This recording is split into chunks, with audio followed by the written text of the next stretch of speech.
This is the Can Crushers Wrestling Podcast. The following contest is scheduled for one fall. Let's go nuts! It's Jimmy Nuts! Right out of the door! With your hosts, Mark Martinez. Because I'm the Mark, and I'm awesome! The Guru. Today I'm going to break it down for all you simpleton sweat hogs listening out there in Can Crusher Nation. I don't mean to come out here week after week and toot my own horn, but toot, toot. And the English Professor. It is I, the English Professor from the County of Kings, speaking the English of the Queen. Hey, this is former WWE superstar Duke the Dumpster Droese, and you are listening to the Can Crushers Podcast. And welcome back to... That's loud. That's loud, guys, don't you think? Yeah, it is. Holy cow. How many people are going to get annoyed with that? I'm annoyed by it. I got my headphones in. That came through loud and clear. Yeah, Jock Sampson will probably think it's his mating call.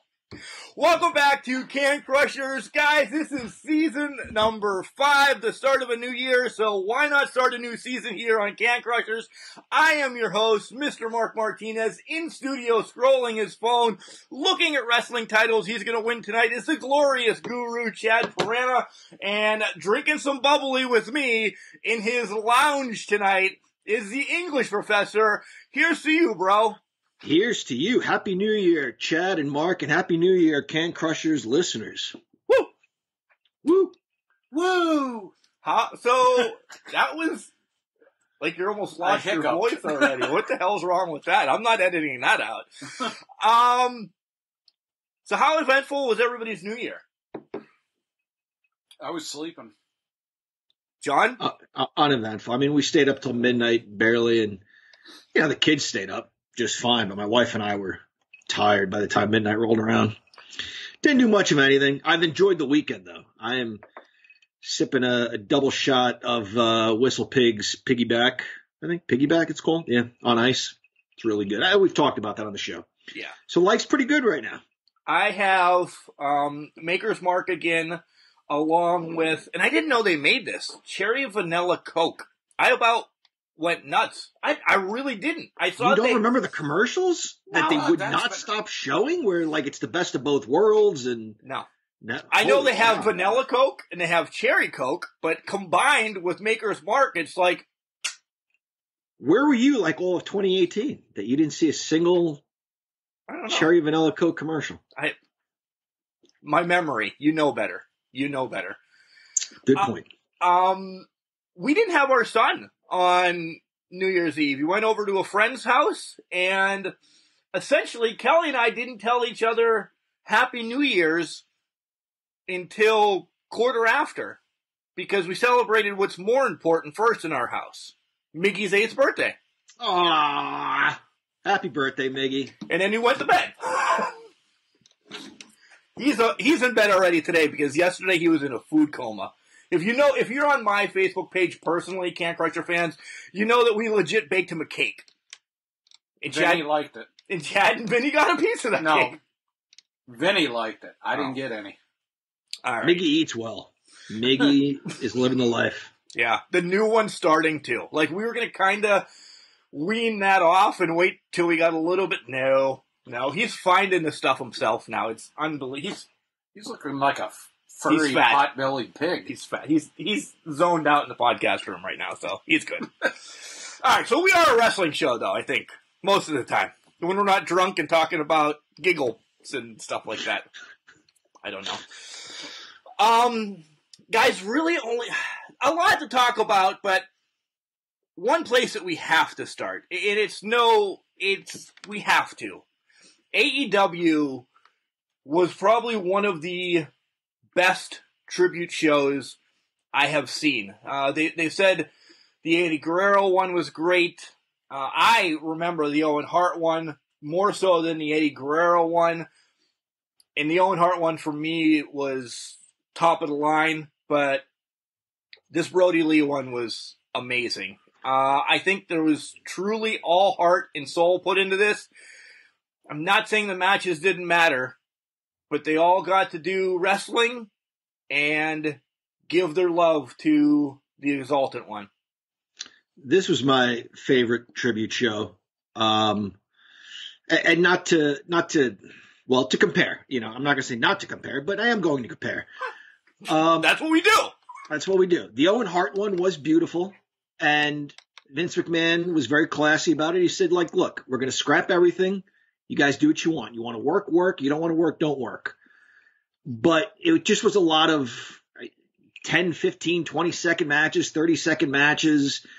I thought this was great that they asked Brody, his son, John Huber's son, who are your favorite wrestlers? What matches do you want to see? That's awesome. That is so amazing. They even got to see, Cody team up with a member of the Dark Order, 10, right. That was great. I thought that was brilliantly done. The matches were good, which is what I think, Brody Lee would have wanted in his memory. This was top of the line. This was really well done. Yeah, I like the show. I can't compare especially the Owen Hart one, because I watched that happen on pay-per-view. Or not on pay-per-view. I'm sorry. Yes, on pay-per-view. It was just a little more personal.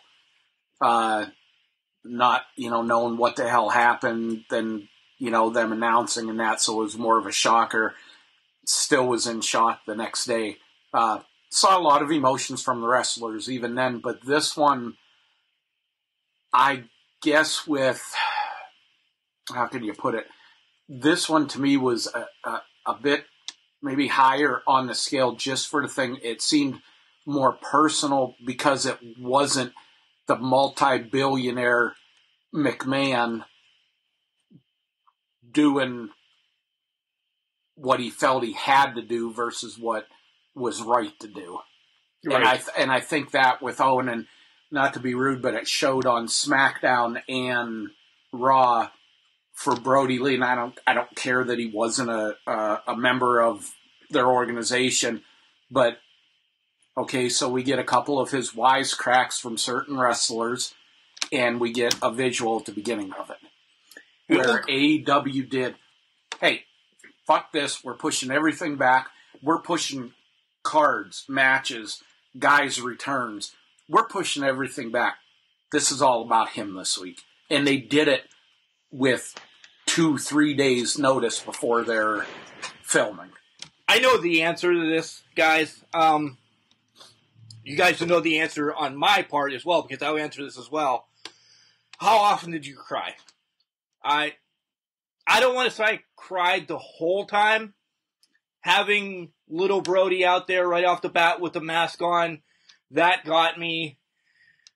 Eddie Kingston got me, and we'll break some of this down. Eddie Kingston got me, and then the end, not the match, so to speak, but the end when he got the TNT Forever Championship, and they had the picture, and he's standing in the ring. I was done, completely done crying. Family wasn't home, so I cried. I'd cry if the family was home anyway, but I mean, I legit cried. The 10-bell salute, and just showing, the wrestlers, and you could see a lot of them teared up and had been upset and everything. That always gets to me. I tie that into military funerals and taps. That's, if it's the 10-bell salutes done right and for the right reasons, that's how much that meant to me. That got to me. And I messaged you about this. Holy shit, Colt Cabana. He looked like he was 20 years younger, and the emotion that he had, he could barely go through the matches and everything. That was hard. Everything you guys said, I want to mention Anna Jade too. I appreciated her subtle nod to him, and you could see she was having a tough time keeping it together. Obviously, he touched her life, helped her career. touched a lot of people's lives. In regards to what you guys just mentioned, what WWE did, Chad, you're exactly right. I would have loved to have seen a little more. I'm not saying they have to scrap anything, but I thought a couple of wrestlers would have said something. So I was surprised that didn't happen. For crying out loud, WCW even did a bit of a tribute to Owen Hart and gave Brett and Benoit an opportunity to have a match in his honor. The guy never worked a day in his life for Turner. You know what I mean? I thought WWE could have done a little more. With that said, we'll focus on the positive. I appreciate the genuine tweets from the likes of Stephanie McMahon.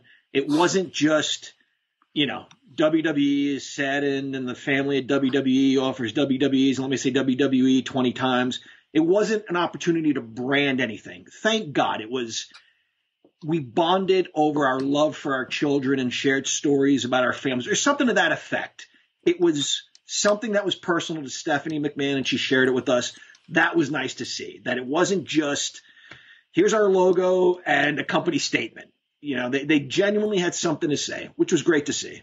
My favorite one, and then we'll get into the matches here, guys, is actually from SmackDown when they were talking to Big E Friday night, and he's like, I'm going to take little Amanda, little Nolan, and I'm going to climb that hill, and I forget what he said, but I mean, Amanda's the wife, Nolan's the other son.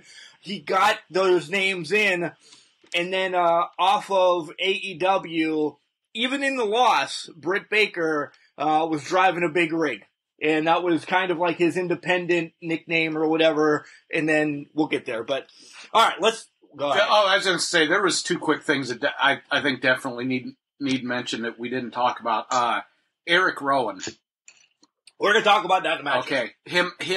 His appearance. Yeah. Thing at the end.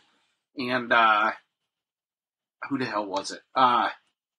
Britt Baker in her tweet with Adam Cole getting clotheslined and pinned by his son. That happened Thursday night. Adam Cole. Brody Lee Jr. defended the TNT Championship against Adam Cole at some New Year's party or something. And Adam Cole took the loss. He took the big. I posted it on Facebook. I also posted, John, you touched on this, that Brody Lee told some of the guys in the back that he was really close with to make sure Anna Jay is taken care of in this business because he was her pick to run the women's division. Like, he legit handpicked her to join the Dark Order. And that's on our Facebook as well, that he wants her taken care of in the wrestling business and not being, let's say, corrupted by some of the stuff that can happen. And very quickly, this is all hindsight and speculation, doesn't solve anything. Do you guys think that the fact that he wasn't well is sort of the answer to kind of what was going on? Like, where's Brody Lee been? Holy cow, he lost the belt back to Cody already. What's going on here? I suppose it kind of, answers that question and makes some sense. Yeah, his wife tweeted out, and there's a negative part of this I want to make a comment about, what I'm talking about. His wife tweeted out that he had been sick since October. He was on his bike at home, Pelotoning at home, just started not being able to breathe. He was at the Mayo Clinic. She said it literally about killed him to do the championship match against Cody, but he was stubborn and said, I'm going to fucking do it, because if this is going to be my last match, this is how I'm going to go out. And off of that, on a somewhat negative part, there was a journalist, for lack of a better word, fired from PW Torch, Bruce Mitchell. Because I'll just put it plainly, he was a cocksucker after Brody Lee's death come out, and wrote an article and put it out there questioning his widow, saying, you need to tell us what was really going on with them and how long it was going on with them. in so many words, called her a liar. We have the right to know. And kudos to the PW Torch owners. They fired his fucking ass. Yeah, they did a Frank Drebin. You're out of here. Yeah, he was gone before he fucking knew it, and they called him and told him, and he's gone, and the article was removed. And you know, thank you. We may wonder, but A, it's none of our fucking business. Touche. And B, she'll come out in time. He hasn't even been dead a couple of days, right, and you're being a dick. It's just like these guys who go on and try to hawk stuff from these wrestlers that die that day. Big time wrestling. Go out and try to make a mint off of guys' stuff and that. Have some tact about the shit. Real quick, we'll touch on these then real quick. AEW has a shirt that you can buy. It's from Pro Wrestling Tees, number one selling shirt this year, that all of the funds go to Brody Lee's family. And our homeboys at Collar and Elbow also have a Brody Lee shirt that all the, the funds go to Brody Lee's family. Both of them I've ordered. They're both good looking shirts. If you look at them online, come in a couple of different colors, different fits, everything. Size fat. Size large ass. All right. The matches now. I'm not skimming past this, but we don't have to dive into everything that happened, but we'll talk about the matches now. Yeah, the Hardy Party take on the Bucks and Colt looked good. As Chad said, Colt did look good in this match, but I just wasn't into this match because of the Hardys and the PP Party. And then the Acclaim comes out. And then SCU comes out. There was just way too much. And then the Moondogs came out. Before everything actually happened. And then Demolition. Yeah, I'm with you. I don't mind everybody coming out. It's an opportunity to showcase talent. It's a formula that gets used. Mark, you and I talked during this match, and again, I just wonder why the Bucks do the things they do. It was just, I don't know, going to their spots, and there was a point where Matt Hardy had one of them upside down for a tombstone, but the other brother tagged in, which makes sense. But then jump to hell in the ring. Why are you going to wait around and let your brother get pile driven? Which he didn't do. Hardy turned towards the corner for some reason where the other Buck was ready to, I don't know. Mark, if you're about to get a pile driver and I tag myself in, I'm going to come in and try to stop the guy from pile driving. I'm not going to wait. At least thank you. You're welcome. I'm not going to wait just in case he turns around and then do a cool move. I'm going to jump in there and help you out. It just looks too choreographed. It's the same old story with those guys. You said it was a dance party. Yeah. Yep. Y'all know what I think of them, so that explains the whole thing.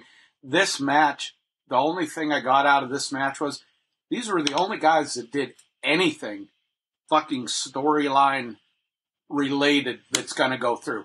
And then it figures for who it is. Matt fucking Hardy, who's been around for like 2.5 lifetimes. The young fucks. It just, I didn't give a shit other than Colt Cabana and watching him, like I said, looking like he was 20 years fucking younger going against Samoa Joe or AJ in Ring of Honor or something like that. Holy shit, he was on fire. If anybody wants to talk about a promo that they enjoyed, pop in or save them for the end, and we can kind of talk about all promos at the end, but let's run through the matches. The Butcher Blade and Eddie Kingston versus Archer, Evil Uno, and Stu Grayson. I love what the Dark Order did in this, but my star of this match is Archer, coming dressed as Luke fucking Harper to the ring, handkerchief and all. He looked like Luke Harper's older brother. Not taller brother, not older maybe, taller brother. He looked great, and that's his way of saying, man, I love you. There was one thing before you guys talk about this. If you guys, anybody listening, got the chance about 10 minutes after Dynamite was over, Schiavone was backstage and did all these interviews on Facebook Live. Archer talked so long, Britt came on, one of the marketing / like photographers persons came on, Cody talked, and then they were going to have Brody Lee Jr. talk, but he was too busy playing video games with Orange Cassidy. No lie. And Cody's like, that's one of his favorites. I can't take him away right now. He was playing video games in the back with Orange Cassidy, and if that's his way to kind of decompress, I love you, Brody Jr. That was cool. Yeah. So what do you guys think of this match? I agree with you. Before you even said Lance Archer, I was thinking of Lance Archer. He shined for me in this match.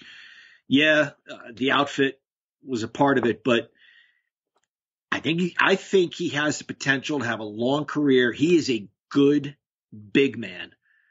The only thing I think he could add, he moves quickly, and that's nice to see for a big man. I think there are a couple opportunities where he needs to slow it down just a touch. Just a touch. Like if you do something devastating and powerful, you're that big, hover over your guy for just a second. Let me see that you're in control. But I like this guy a lot. I like how quick he is. I like the way he moves. I like the power moves. But I just want to get a sense of dominance about him. Yeah, everything you guys said, obviously Archer. John, to your note, I can give you the information, but if you look up his stuff in New Japan, watch some of his matches in New Japan, holy shit. This guy could be a little refining, maybe, but this guy can do it all. And for a big guy, yeah, he's great as far as the power moves, stuff like that. Probably one of the best matches I've seen in 2019 was him and Moxley for the New Japan US title. And they had your wrestling, they had your brawling, they had your hardcore shit, but he's a fucking beast. He is. He really is. Next matchup is the Inner Circle against Hangman, Silver, and Reynolds. This is where -1, I love that they call him -1, gets involved. And we'll go with Chad to start this one because there is a big return that I don't say ruined because everybody knows about it, but Jericho could possibly get in trouble for this too. Because if WWE does do it, they're going to look like the biggest bags of dick socially compared to wrestling-wise. They're going to look like douchebags because Chris Jericho called Eric Redbeard Eric Rowan and mentioned the Bludgeon Brothers. You're not supposed to be able to do that because that's still copyrighted by their name. But if WWE comes back and does something, they're done. But the thing is that copyrighted? A lot of the stuff they do, copyright, if the guy's going to be a big fucking deal, like Dean Ambrose, copyrighted. Now he's John Moxley. If Seth Rollins left, Seth Rollins, has a copyright. So I was laughing. And what was even funnier is that fucking idiot Excalibur kept on, Eric Redbeard, like he was correcting Jericho. And Jericho was fucking saying it just to irritate the shit out of him because you could hear, go back over it and really listen. Schiavone and Ross are laughing like hell in the background outside of, Jim Ross asking Chris, do you need a decaf? No, I don't need no damn decaf. Shut the hell up, Ross. Fucking great. Great. I love the match. Jericho's awesome. And yeah, I agree, Chad. He was doing it on purpose. You could see even in his tribute, and I will talk about him, but he said Brody Lee, and then he kind of looked at the camera and goes, Eric Rowan. And why deny it? Do you know what I mean? We know. So, yeah. But Mark, to your point, I mean, I don't know what the laws and the rules are, but those are copyrighted names. Bludgeon Brothers and Luke Harper and Eric Rowan. Those are copyrighted things by WWE. Hopefully, I can't imagine anything comes of that. I enjoyed this match. MJF is a star. He's proof that he can take any situation and play the heel and really kind of like walk that line between reality and entertainment. And while I was watching it, I was thinking to myself, is this going too far? Like messing with the kid is one thing. But then when he tore his mask off, I thought to myself, the people I know, and God forbid. Yeah, us. But let's say us. Let's say us, and something happens to me. If we're wrestlers, in our fantasies, we're wrestlers, and you're messing with Sylvan, the fans don't know necessarily about our relationship, so I don't know about Brody Lee's relationship with MJF, but it seemed like it was going just a touch too far. But then, like, I thought to myself, this is why this guy is so good at what he does. He tore the kid's mask off, and you're like, yeah, I know that kid just kind of lost his dad, but this is kind of funny. Like, and then the kendo stick to the head. Oh, he fucking took a shot. Really well done. It was really well done. MJF is a star. He can take a situation like this, entertain us, make us laugh, then take the bump and the pin and everything else. He's great. He really is. And did you see his tweet afterwards? Or he was asked, people were asking him about taking a shot from a kid, getting his ass handed to him by a kid. And he's like, fuck that kid. And in 10 years, that's a match. I was laughing. It was like I said, you know, I was kind of in the emotional thing. I was like, he tore the fucking kid's mask off. I was like, wait a minute. Obviously, they're getting a kid involved. That's the whole point. Right. And if you're going to do it, do it right. Better than MJF. Than MJF to do it, because he's always been a dick. It was pre-Cody Dick and after Cody Dick. One other thing about the mask, once his mask came off, I thought the kid kind of looked a little more like his mom. But while he had the mask on, if you look through the eyes and could see his eyes, he kind of had his dad's sunken eyes. He genuinely looked like, you know, a little mini Brody Lee. That's -1. I love that name, by the way. I love the name. Yeah. Next matchup is Tay Conti and Anna Jay against Britt and Penelope Ford. And John and I talking to this match. Britt and Penelope need to be a tag team. They work so well together. They're great. But again, we talked about, you know, Britt didn't take the loss. Penelope did, which I think that's the right thing to do with Britt running this feud with Rosa. And Rosa comes out and attacks her. But I like the whole big rig thing. The Britt got to say, because I was wondering how she's the face, you know, not calling Shida not the face, but she's the face of the women's division. They needed her to do something, and the big rig thing was cool. Insignificant across the board, but just enough. Little chimes in is what made it. This was good. Honestly, it was well put together. They actually looked pretty good. I love this match. Holy shit. You know, emotional for Tay Conti and that. This was... I can't find anything wrong with this show. I'm sorry. I know we're to the match. I just can't find anything wrong with this show. Jokingly, I'll say the Young Bucks were on it, but you know, even give them their props. They did what they had to do. They did what they did. Terrific tag team match. Really, really good tag team match. I know I'm a homer and we harp on this every time she steps in a damn ring, but guys, we saw her first match. We saw her first professional match. This is a different athlete. I mean, not that she wasn't good then, but she is, she's really good. I think she's really good. I think Penelope Ford's really good. I agree. This needs to be a tag team. I kind of like the Pittsburgh-Philadelphia thing going on.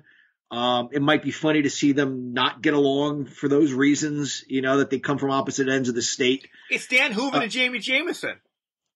Exactly. Yes. Exactly. All four women were fantastic in this match. That's about it. It was excellent.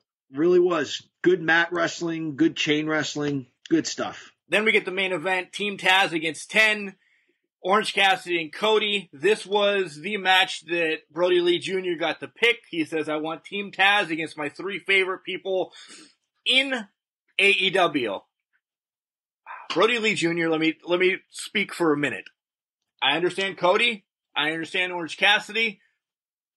What do you know about 10 that we don't know about? Because as a wrestling fan now, stepping back, being the dick that I am, he has no emotion. He's a big guy, but he's got no emotion, no nothing.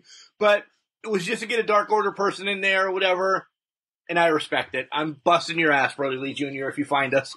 Well, think of his dad.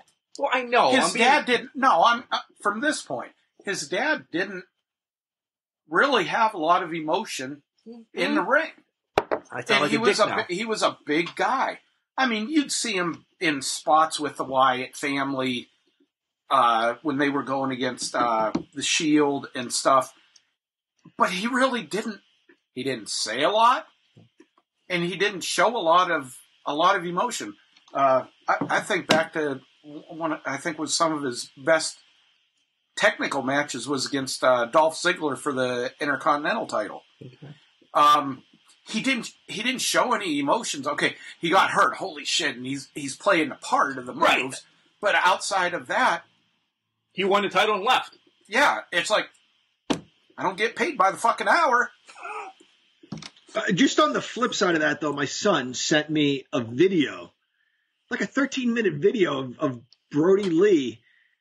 And my first reaction was, why is my son watching something with such profanity in it? He listens to this show. That's true. It was just, it was 13 minutes of Brody Lee throwing papers in everybody's face. Going, God damn it, motherfucker. Why the fuck did you do it? It is hilarious. It's hilarious. It's just Brody Lee cursing everybody out and throwing papers in their face. And when he got tired, he made them throw papers in their own faces and told one guy to throw papers in the other guy's face. I guess it was a running joke. But to kind of segue into some of the tributes guys and the women paid to him, I don't know who it was, but they said, and maybe it was on a tweet I read or something, but there were laughs after every take.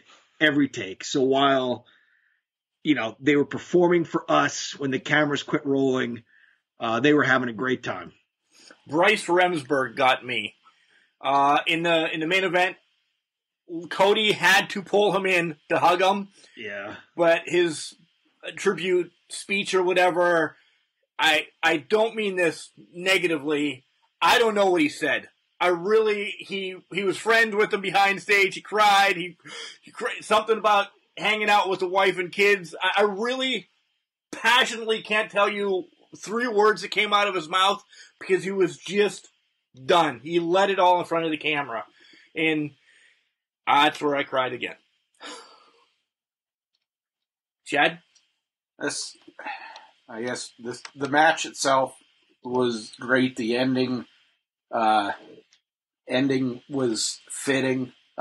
Retiring the TNT title. They're coming up with something new, giving it to his kid.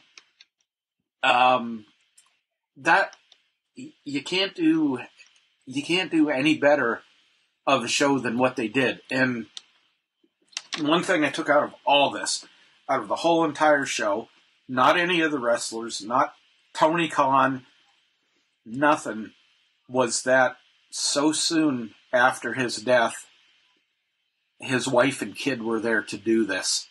And this shows you, this isn't a, hey, we'll give you a first-class ticket each way, we'll do this, we'll do that, bring you in type of deal.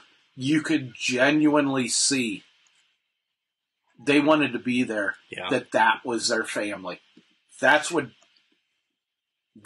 it broke the worst, is, the family end part. Yeah.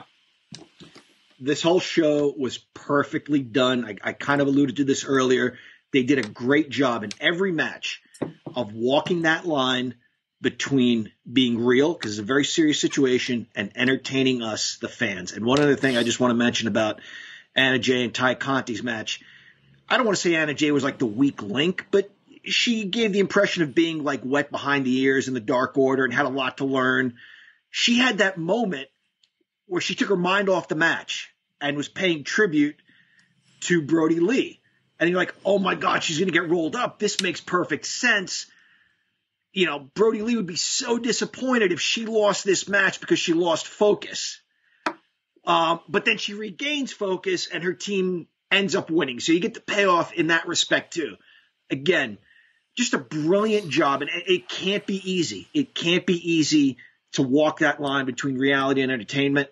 They pulled it off flawlessly. Entertaining and a great tribute all around. Well said, guys. Let's change direction here and head over to NXT. And no disrespect to AEW, you just heard what we heard about it, but holy shit, what an NXT show for legit wrestling. What an NXT show for legit wrestling. We'll go through this one maybe a little bit faster because we don't have to dive into everything about all of this. The awards, we can, I'll let you handle the awards, John, at the end after all of this, if you want to talk about it or even in the next segment or whatever. But let's just cover the matches quickly. Swerve against Bronson Reed. I started it, and I'm like, oh, it's these two? I went and got a bowl of cereal. I don't care about these two. I think you missed a good match. Bronson Reed, and the reason I mention is Bronson Reed hit a powerful shoulder block on Swerve Scott, and Wade Barrett said shades of Stand Lariat Hansen, whom Bronson Reed has been studying, and I think that's important. I think whether he is or not, you know, Scott Hall said the young guys need to watch the old guys. If we're being perfectly honest, we love what we love because we grew up watching it and loving it. It can't compare to the athletes of today. It just can't. These guys are better, but they can pick stuff up from the old guys too. I really think they can. I bring up that shoulder block because it was a nice big guy move. It was believable. Bronson Reed just plowed right over him. And I think if they can sprinkle in some of the old school stuff with what these guys are capable of doing now, they can put on a good match. And this was a good match. We saw headlock takedowns. We saw Swerve Scott trying innovative ways to get out of a freaking headlock that she turned into a standing armbar or an upside down armbar. I thought this was a fine match. This was a good way to kick off the show. Why are you making faces at me? I said quickly, first of all, wait a minute. Wait a minute! I said quickly, first of all, and we're going to have it broken down piece by piece because that's the way he does his shit. But if it's the same shoulder block that I did see, if you really think I took a whole 15 minutes to get a bowl of cereal, you're an idiot. I thought the 650 flip over the shoulder block was way too much. That's why I don't like Swerve Scott. I put him in the same thing that Ricochet used to do. If you would have did one, he legit flipped twice off of a shoulder block that Bronson Reed barely hit off the apron. I don't know what the hell you saw. You're full of shit. All right. Fair enough. Go ahead. Speaking of shit, I went to take a shit during this match. And when I came back, it was over. And I asked Vinny, I said, what happened in the match? And he tells me, don't worry, Dad, it wasn't good. See, that's my take on the match. I didn't even watch it on the replay. I can make a bowl of cereal. You both know where my kitchen is, and a lot of people from Can Crusher Nation do too. Well, maybe not the millions and millions do, but I can see. I don't know. Breezango against the Grizzled Young Veterans. Man, this was a good tag team match. I like the Grizzled Young Veterans. I know you're a Breezango fan. I think these guys are going to win the Dusty Open. Yeah. Chad's already saying no. I think these guys go to the Dusty. I mean, I like the Grizzled Young Veterans. I like their look. They need to push their storyline. Breezango, Fandango, whatever the fuck they are. Though. That's John's favorite team right now. They something different with them. I don't know. They're just. The shtick's been too long. Yeah, it's been too long. Probably will hit. We'll get probably there. Won't hit this, but we will. I'm going to tell you my pick for the Dusty Classic. We're going to do that when. All right, go ahead. You tell you. Adam Cole and Roderick Strong. Okay, we'll differ. Go ahead, John. very good tag team match. I like Breezango, like Mark said. They probably are my favorite NXT team. I think they're both very good wrestlers. But I like what I saw. Was it Gibson? I guess both of them were doing this when they were in the ring. They did a thing where like they kind of held their arm out to measure how far away they were from their opponent's corner. So like if Fandango was in there with Gibson and was trying to get to his corner, Gibson had his back to the opponent's corner but held his arm out to kind of reach for a rope or a turnbuckle to see how close he was. I mean, that's good little detail, you know? You don't want to turn around and take your eyes off your opponent, but you don't want him to be able to make the tag, so you feel for where you are. Little details. Next thing we had was Xia Li and Boa. The normal training. I'm actually pumped. It was just normal training this week, but we get to see them next week in their return. I don't know where this is going to go. I think it's going to be really good. They got us. They got me and Sylvan. As soon as it started, Sylvan was like, oh, God, because we thought we were going to see blood and puke and whatever else. And just no, they got their faces painted, and you guys are done. You passed. It was like chalk dust. Yeah. Impressive. My son did that the other day.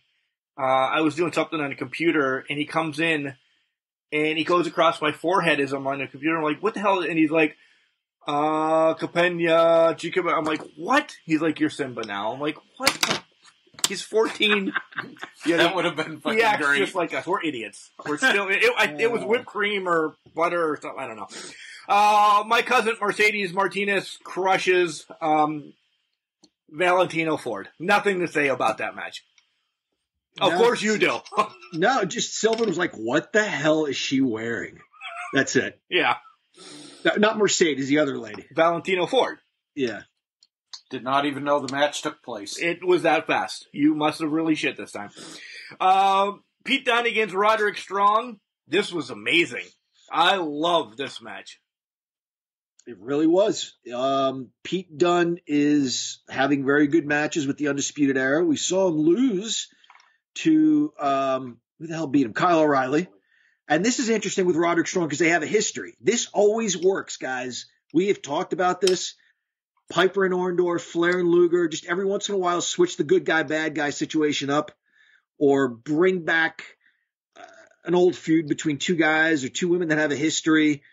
And it makes for, especially as talented as these guys are, it'll make for a good story. It'll make for a good match. This was no exception. Pete Dunne gets a clean win. I'm wondering if Roderick Strong was hurt during this match because there was a point he didn't kick out. Pete Dunne just simply got up. I don't know if it was a victory roll or like a sunset flip, but Strong wasn't moving. Dunne kicked himself out of it. And then the rest of the match, it was fine, but it just seemed like Strong was like one step behind. So I don't know if he got a little loopy and took a shot or what happened. That's kind of along the lines of the same thing with John, but I did read at some point, I think it was, today's Saturday, Friday. Yesterday morning, I believe, I read that he suffered mild concussion in the match suck. At some point. Mild concussions aren't... It wasn't like he was knocked the fuck out. Yeah, but still have lingering effects. From somebody that's had 8 of them, full-blown to minuscule, they all suck. Just as worse. Ask my wife. That explains a lot with you. I told you this. That's why I don't remember shit. My wife, there's times I forget I'm pouring a bowl of cereal. Sometimes I don't know if I have a wife. Here she comes. No. I love Kelly. You know it. God damn it. She's probably going to listen to this episode and bury me tomorrow at work. We have to talk about the Finn and Kyle stuff because, yeah, they were announcing Match of the Year, but so much happened in this, and I can't wait. This is brilliant. This is just adding layers to everything. You have multiple feuds going on at once. Finn Balor and Kyle O'Reilly are given awards for Match of the Year. Finn's like, I don't need it. I have the belt to prove that I'm great. He goes to give the award to Kyle O'Reilly, runs into Pete Dunne. Dunne wants a title shot. He's like, get in line, gets to the ring. Great promo by Kyle O'Reilly. I truly felt that passion. Scarlett comes out and starts speaking in satanic tongues. Karrion Kross comes out. The day of reckoning is upon us. TikTok. Basically, what that means is he wants his belt back. Turns around, and who's behind him? Your cousin, Punishment Martinez.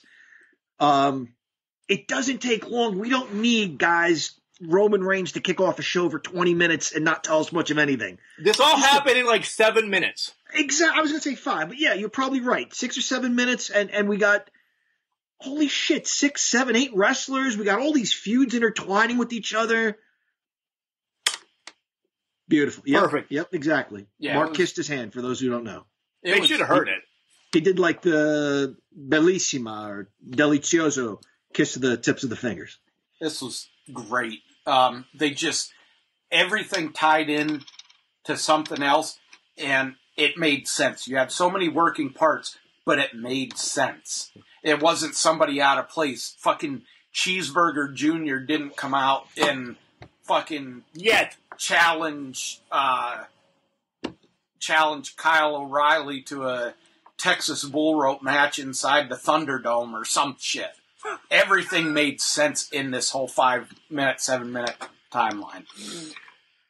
Our homeboys, Phantasma, in the ring, and man, really, Grand Metalik is going to be the next person he's going to defend against? Anybody else?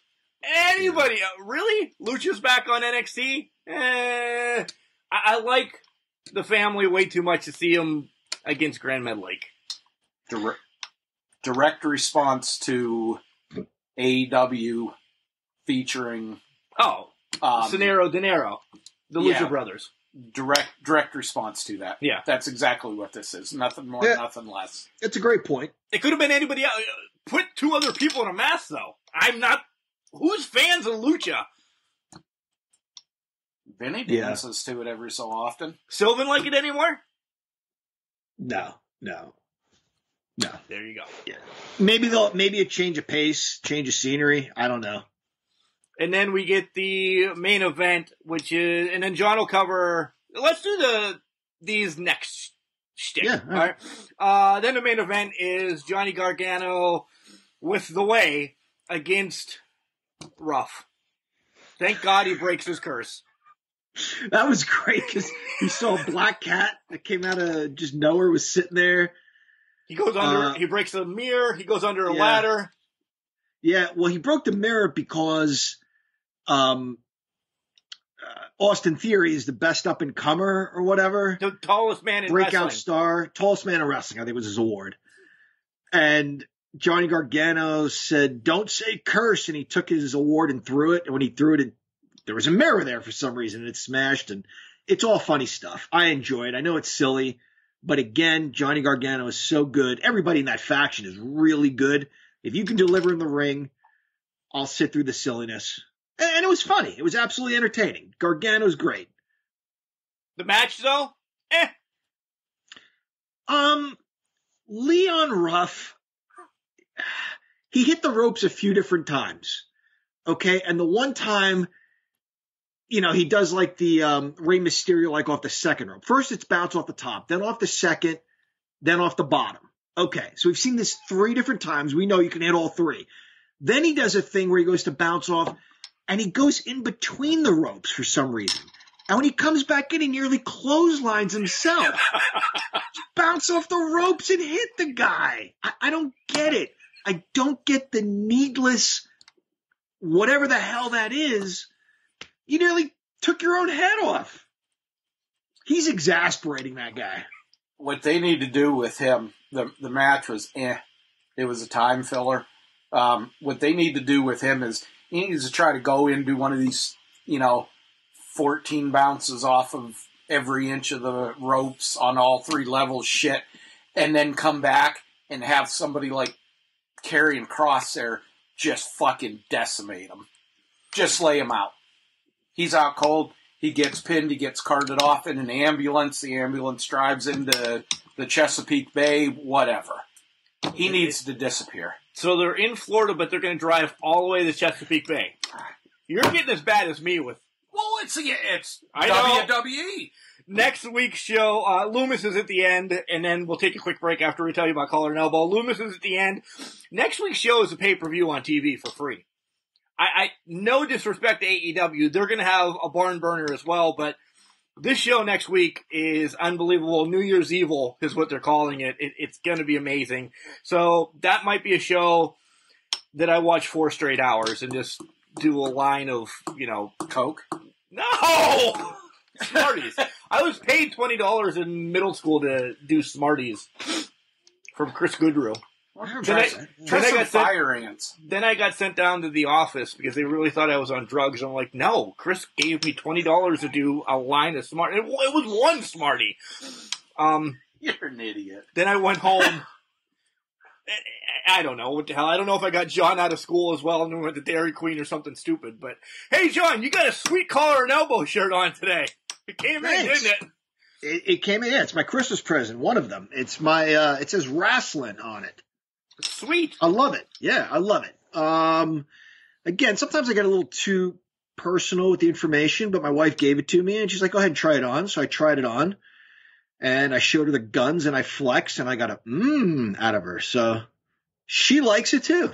Ooh, she likes it too. Guys, collarandelbow.com. You get hats, hoodies, tees. They got a sweet pair of sweatpants that didn't come in yet, and I'm bummed about that because they did get ordered. They didn't come in yet. Give Al Snow a break. He's 107 years old. I know. And somebody on Twitter today called him old. So I had to bounce back for him. I'm like, if you're 115 years old, I said 115, I maybe misspoke, and still training dolphins, you're okay. I said 115 is a new 50.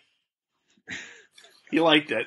So he knows we're assholes. So collarandelbow.com, hats, hoodies, tees, all that stuff that I mentioned. Great wrestling apparel. 10% off when you use the promo code Can Crushers. All one word, capital C and Can, capital C and Crushers. Here comes Al. We'll be back to talk about Raw, SmackDown, and what we did wrong last year. Wrestling. A love and a passion we all share. I've started a wrestling brand. The wrestling brand. A brand founded on the aspects of wrestling. 2 entities working together to create a product that connect emotionally for people everywhere. Collar and Elbow is the brand. Passion and love for wrestling is the drive. I am Al Snow, and this is Collar and Elbow, the wrestling brand.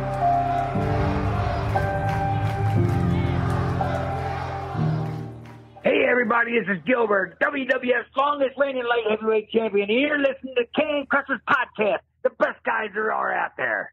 And welcome back to Can Crushers. It is I, the English professor, here with another double shot of Whistle Pig over ice. Mark is back with another Maker's Mark. Is it, Mark?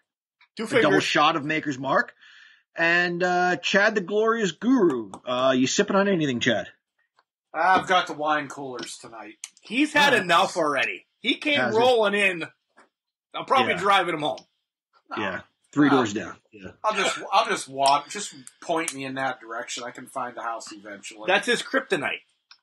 Get it? 3 doors down. Kryptonite. Oh yeah, good one. Good one. He didn't get that. He didn't. I did. Yeah, absolutely. Would you still call me Superman? Okay. Last week, Mark asked me to go back and listen to last year's Crushy Awards show. The first Crushy Awards we've ever done was in 2019. Mark, you and Paul used to call me Document. I don't know if you remember that. We did. A great nickname. We did. That's why you had this homework. That's why I had this homework, because you knew I would do a thorough job. So my job was to go back and listen, kind of document some things, some of the awards we gave out, but mostly to find out who had the most correct predictions. And it was the 3 of us. And I don't know if you remember, Mark, we had Soup on the show last year. We did. So there were 4 of us. Quarantine didn't help this year. Right.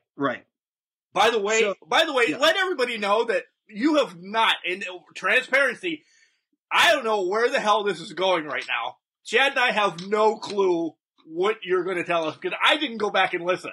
Did you listen? Yeah. All right. Well, as the second longest tenured person on this show, I suppose you could say I'm like the vice president of this show. So my job here today, guys, is just to present to you the information as it's presented to me and declare a winner. That's all I'm here to do. For example, if I like Chad better than Mark, but Mark got more correct, I can't simply award this to Chad. I have to award it to Mark if Mark is the winner. Okay? It's how a free and fair election works, and I'm not Stalin. Okay, so what you're saying is you are the Young Bucks of Can Crushers.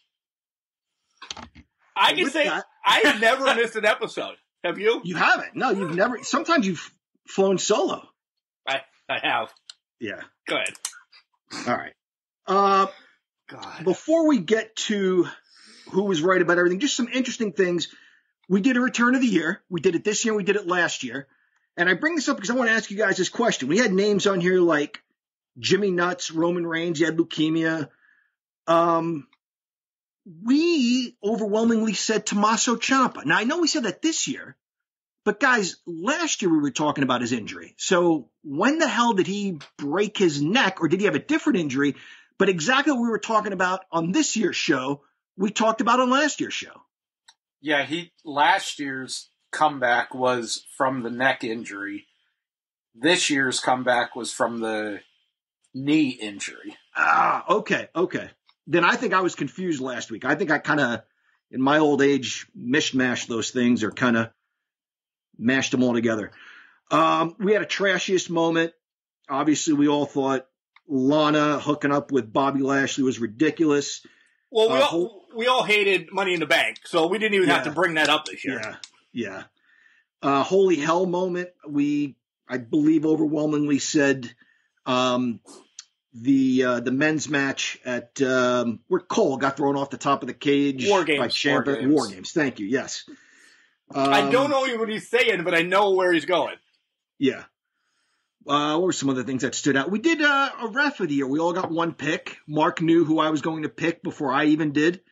He said, I bet you're going to pick Jennifer Carr. And I said something like, no, I like the referee from the lady from NXT. And he's like, yep, that's Jennifer Carr. And actually, her name is Jessica Carr. So he botched Jessica. I botched that. It is Jessica. Yeah, I can't read my own handwriting.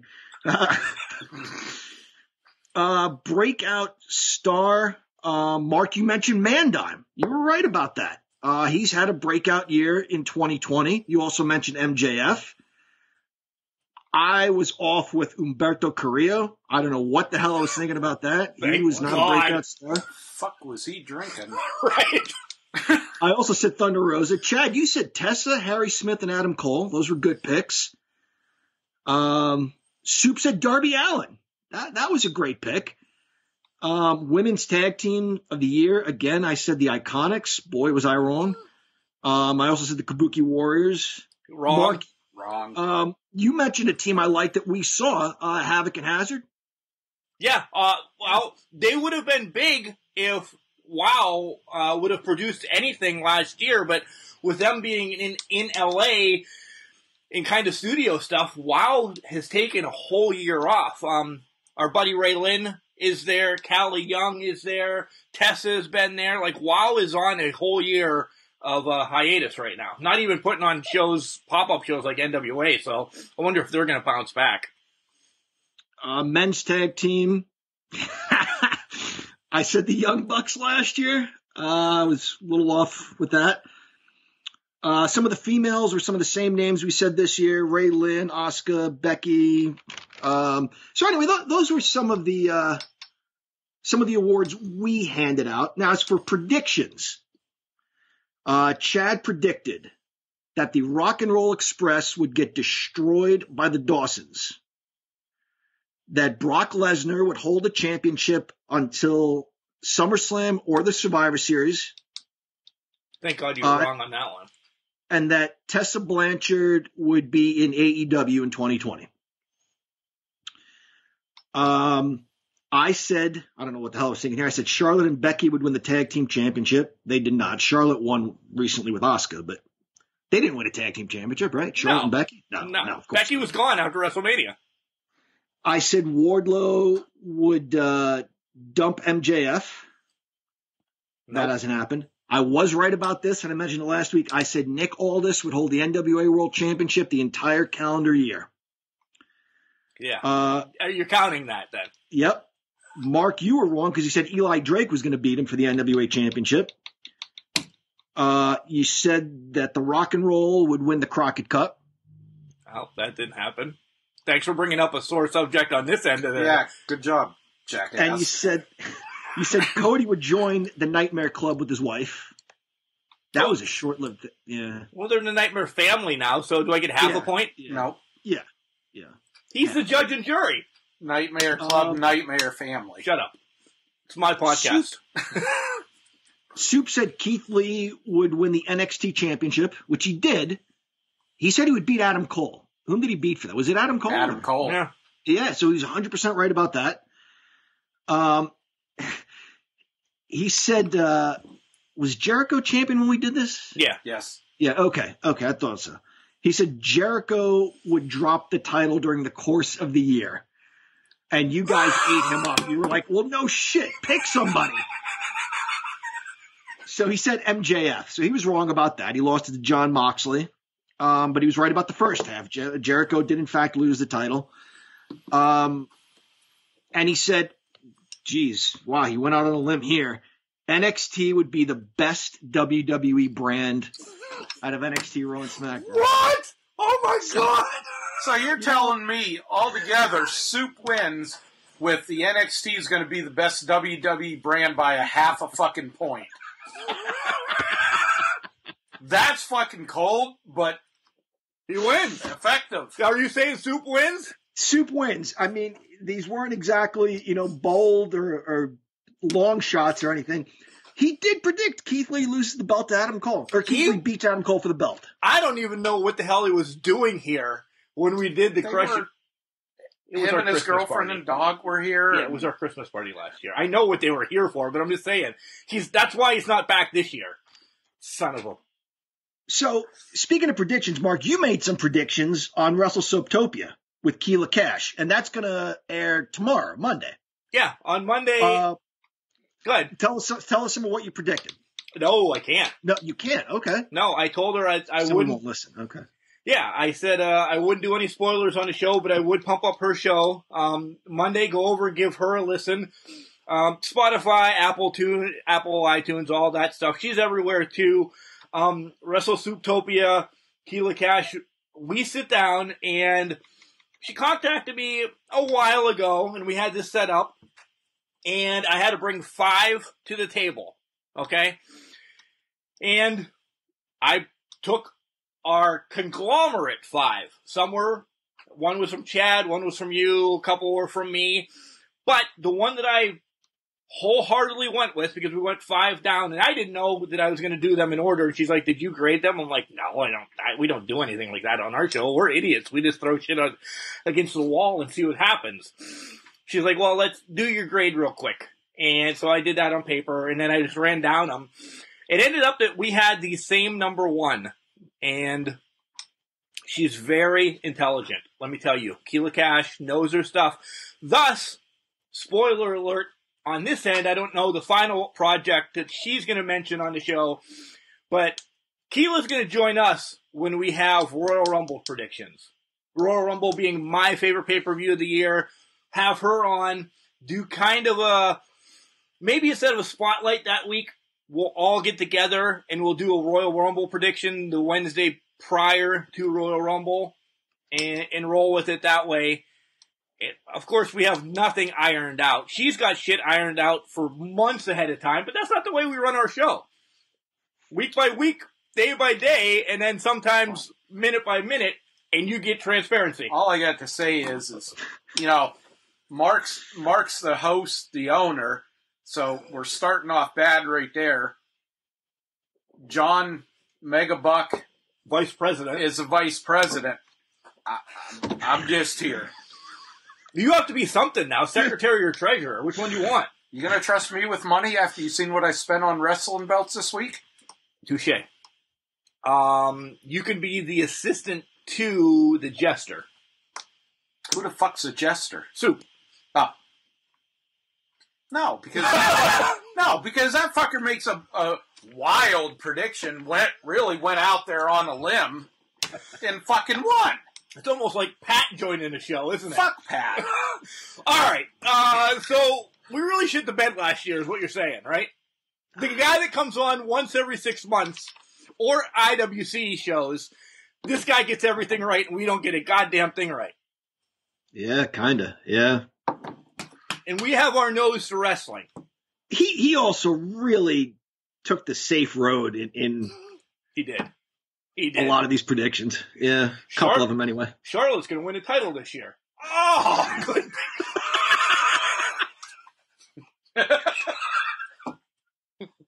All right. That's 15 minutes that we're not going to get back. Nonetheless, let's cover another 5 hours that we're not going to get back.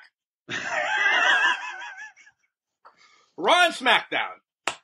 I was expecting, since it's the first wrestling show, something from Raw besides what we've mentioned. Maybe at least just Luke Harper things. Nope, we get the passing, John Huber, Luke Harper, WWE symbol. And as John said, a few little knocks here and there about people saying something, but nothing that, if you're listening, you don't catch. You really have to listen. Agreed. Yep. What stands out on this show of Monday Night Raw besides, Chad, you did get this right. Miz is your Money in the Bank holder again. And I'm alright with it. I'm alright with it because it adds something. Because otherwise, it's a wasted Money in the Bank. It was a wasted Money in the Bank for 6 months with Otis, your boy. But at least if he loses it again the next time, it's still something. There's a surprise at least coming. They could have done something. Well, I'll just say they could have done something different with Otis. Miz, I got a lot of things different. I don't fucking like him. He is like the boil on the ass of wrestling. He's there, he's part of you, and you can't do anything about it, so you live with it. I like the Miz. I just don't. But it's okay, it's gonna throw. I don't care what the fuck they do with him. Just don't have him beat anybody other than who's that Skylo Low in NXT? John's favorite wrestler? Leon Ruff?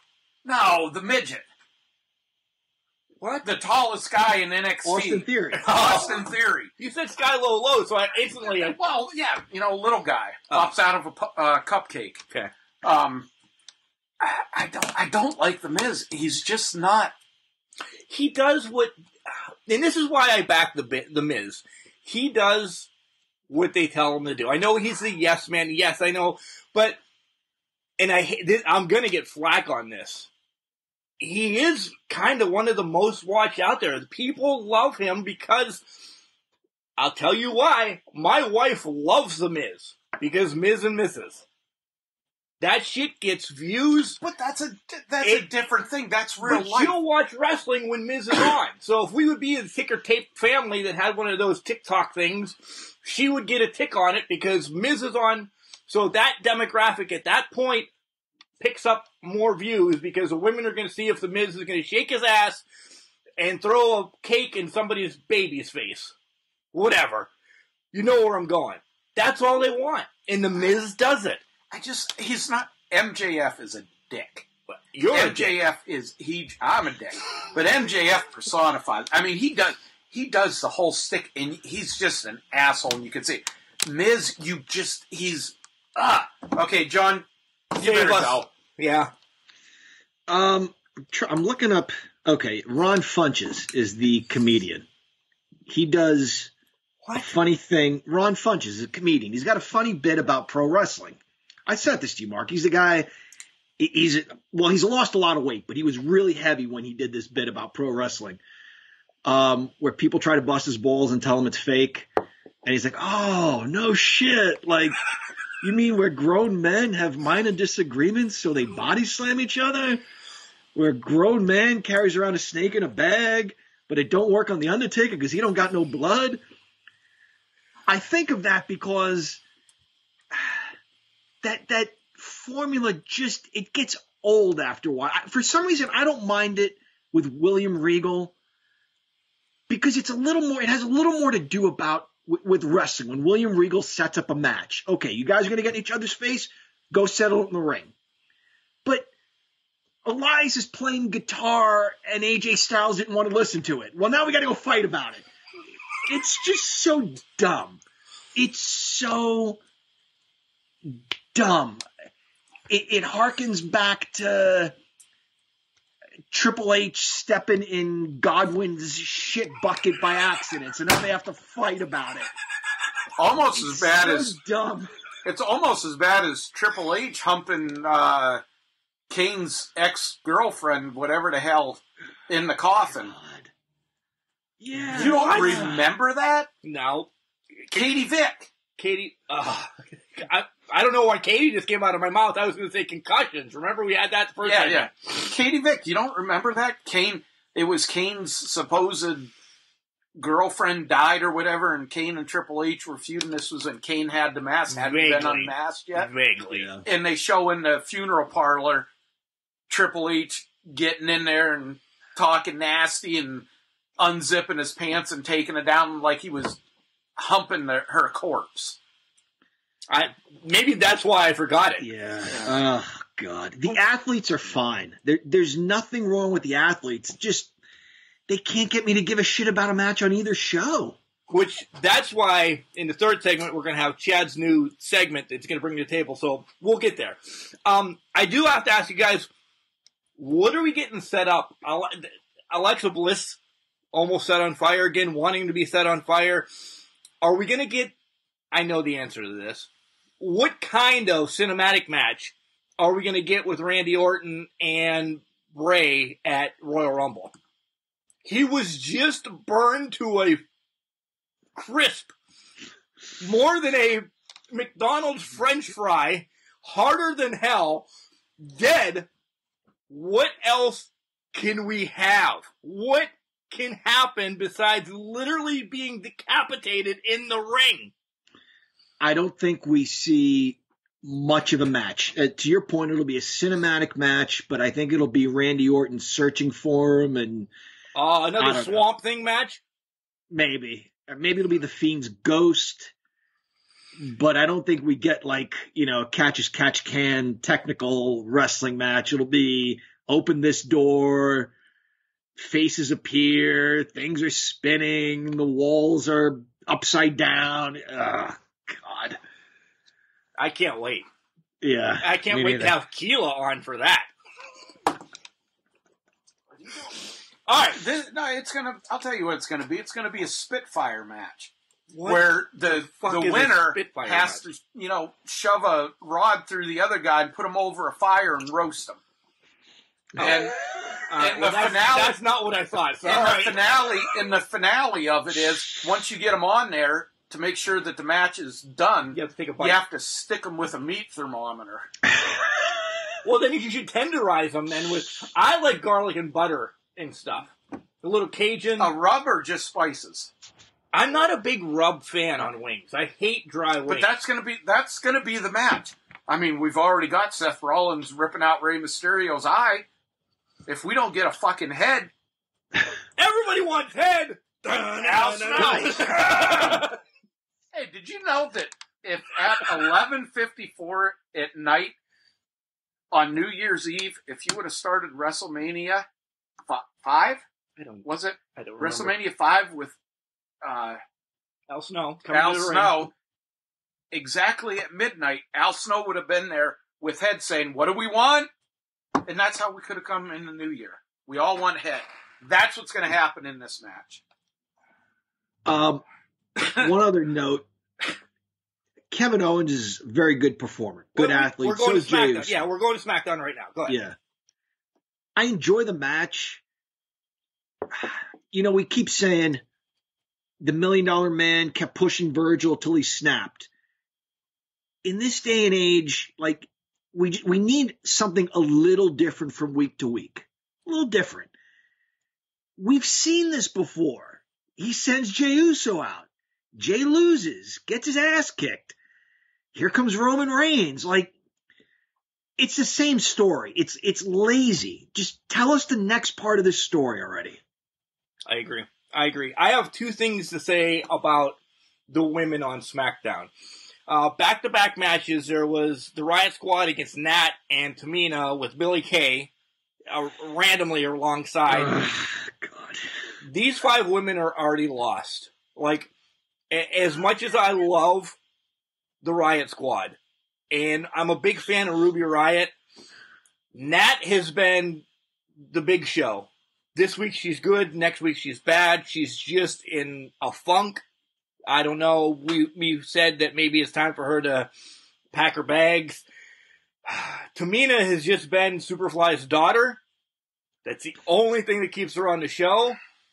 Chad loves Liv Morgan. She can wrestle. She doesn't get the opportunity. And Liv is great. I mean, Ruby is great. Go back and watch her Heidi Loveless stuff. She's great. Billie Kay is, Billie Kay. Lana. These 5 women are lost. And then the next match, Sasha and Bianca are amazing. I really like Bianca. She's going to come into her own. Bayley's great. I'm a fan of Carmella, but after the Rumble, Carmella is going to be done. This shtick that she does right now is not memorable. When she used to come out with the FAB and spell fabulous, that was fun. People got up. This, whatever she's coming out to is a wine entrepreneur or whatever, still wearing sneakers, is gonna get lost fast. This is a one-off to get to WrestleMania for Sasha. But our girl's back, Sonya Deville. And I think it's gonna be huge. That's what I got, besides what John said, that's what I got out of. Oh, one more thing. We needed a new king fast because King Corbin doesn't do shit with that kingdom. That's another old tired formula is you have a match. You have Big E and King Corbin and you get outside interference. So now you make a tag team match out of it. I just feel like we've seen that. It's week in and week out. It's week. If it just happens like once a month, I can be okay with it. It's week in, week out, and they were 2 minutes into this match before it even happened. You mentioned Superfly, Snuka. He was asked to do 6 or 7 things. I mean, it was an era where you didn't want to give everybody everything all at once because then they wouldn't come back. So he sprinkled a few things in here and there. Superfly could do anything back in the day. Anything. His daughter just isn't good. I'm sorry. I'm sure she's a sweet lady. Maybe it'll skip a generation and her son will be an amazing wrestler, but she's not good. Love him while we got him, John. That's not my pick for the week, though. Okay. The other women's tag team match was very good. It really was. I thought Carmella was going to stick out a little bit because you have a lot of talent in the other 3 ladies. She held her own. She really did. That was a fine match. I like Belair and Banks together. They both kind of have that sassiness. They're both really good dancers, to be honest with you. That's what you got. I like that combination. Well, then throw Naomi in because she's a Funkadactyl. Yeah. That would be great. That'd be a lot of fun. And then as far as Sonya being back, I'm happy to see that. Was it break time? What the hell was going on? The whole roster was drinking and eating.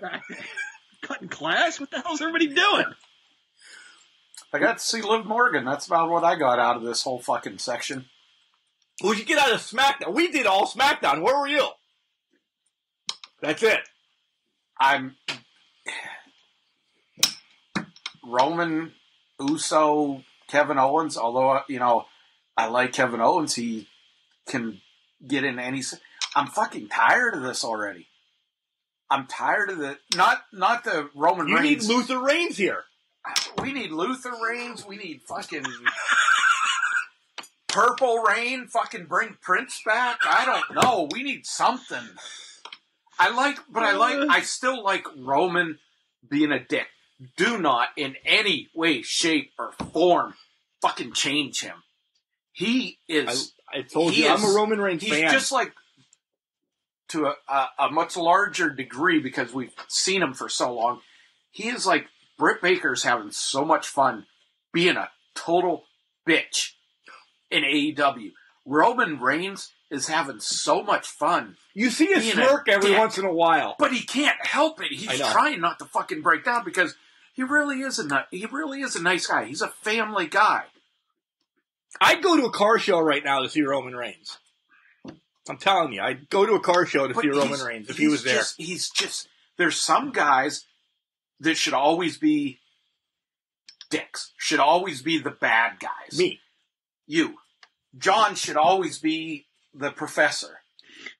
There's just some things, you don't, it's like fucking turning Ricky Steamboat rule breaker. What the fuck? He begged for that. No promoter would ever book him as a heel. But it's like turning Miz, having the Miz beat fucking Brock Lesnar. I don't care what the Miz does, short of taking my 45 and shooting Brock Lesnar in the fucking head. Even then, Brock Lesnar better kick the fuck out if it's the Miz. Wow. You know who needs to... Well, first of all, he doesn't need Paul Heyman anymore. Let me say that. You were right, Chad, 100%. It makes him an instant heel. We get it now. Paul Heyman is not doing anything for Roman Reigns and Jimmy Uso. And as far as like Reigns that can come out and stop him, Mark, I think Tim Reigns needs to come out. Maybe he's the guy. Montreal Expo, New York Yankee. Rock Reigns. Yep, he's the guy that, he's got the name. He does. Rock Reigns. Yeah, he needs to come out and face Roman Reigns. So Roman Reigns and Jey Uso against Luther Reigns and Rock Reigns. Exactly. Yes. For WrestleMania. WrestleMania. They should just get thrown into the Crockett Cup when it comes back. That's a bold prediction, right? You go with that one. I think my one about Renee giving birth in the fucking parking lot's going to happen before yours does. All right. That's WWE. Guys, while we have a minute, let me tell you about a venture that we're actually taking. These guys don't know. I'm just going to throw it out here right now so I don't forget it. Anchor. Anchor is a place where you guys can you can start your own podcast. And it's really cool. I want to start spreading this out. We're going to be on Anchor here real soon as well. But you need a computer or your phone, and you can have a podcast, and that's all you need. Check them out. Go to our page, and it'll tell you everything. It's anchor.fm/CanCrushers69.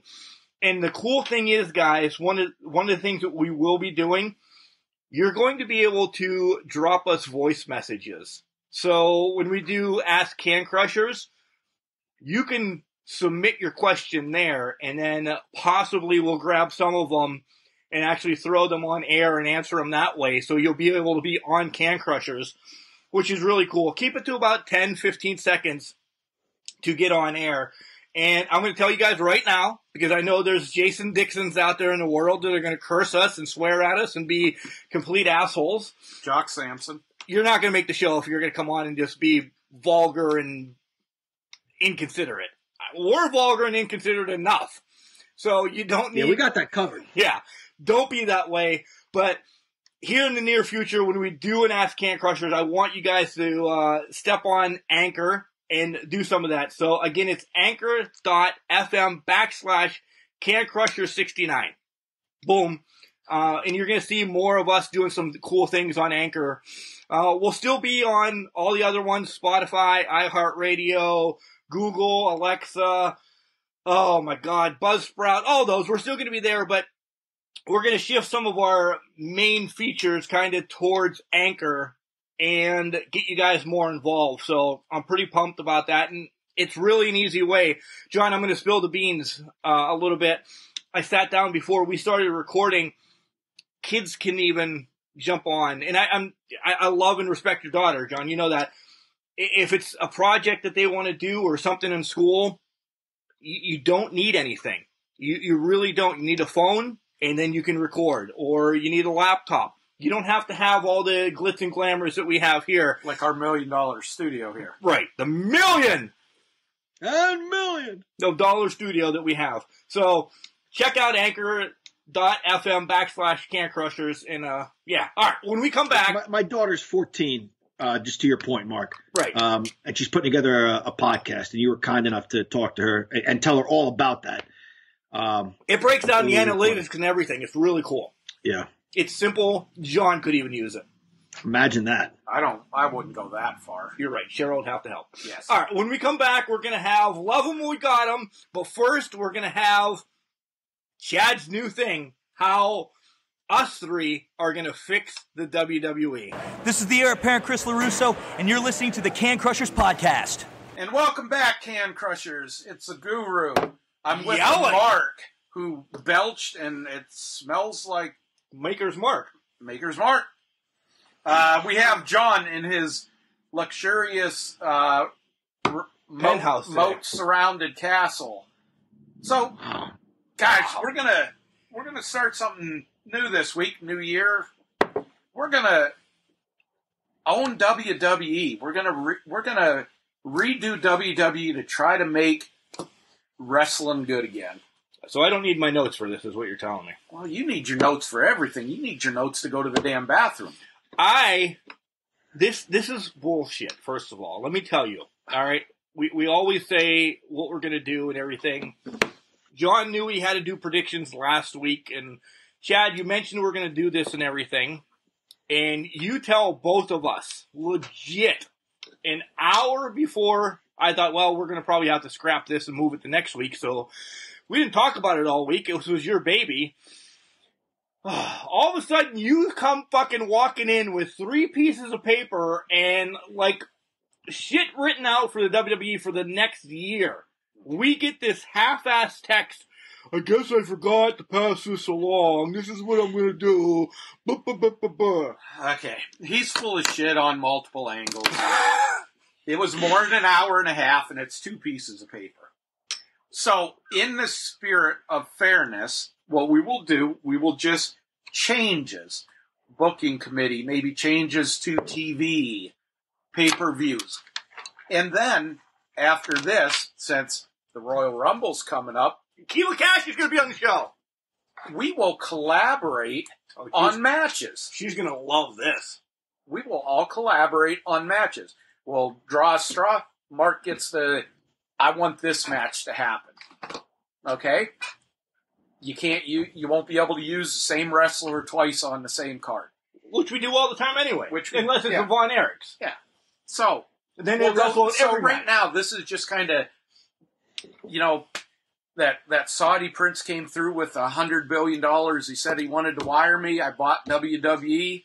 And we're going to fire, hire, negotiate, change stuff. So, I think you should start. First thing, I want to have a booking committee of honest people that make the decision. I say honest, guys that actually did something in the business, know what they're talking about. We're not talking about fucking Bruce Pritchard or guys like that. So, I have a 5-person booking committee. These guys will collaborate, decide the ins and outs of matches, not scripting promos. That shit's gone. That's the first fucking thing that's gone is scripted promos.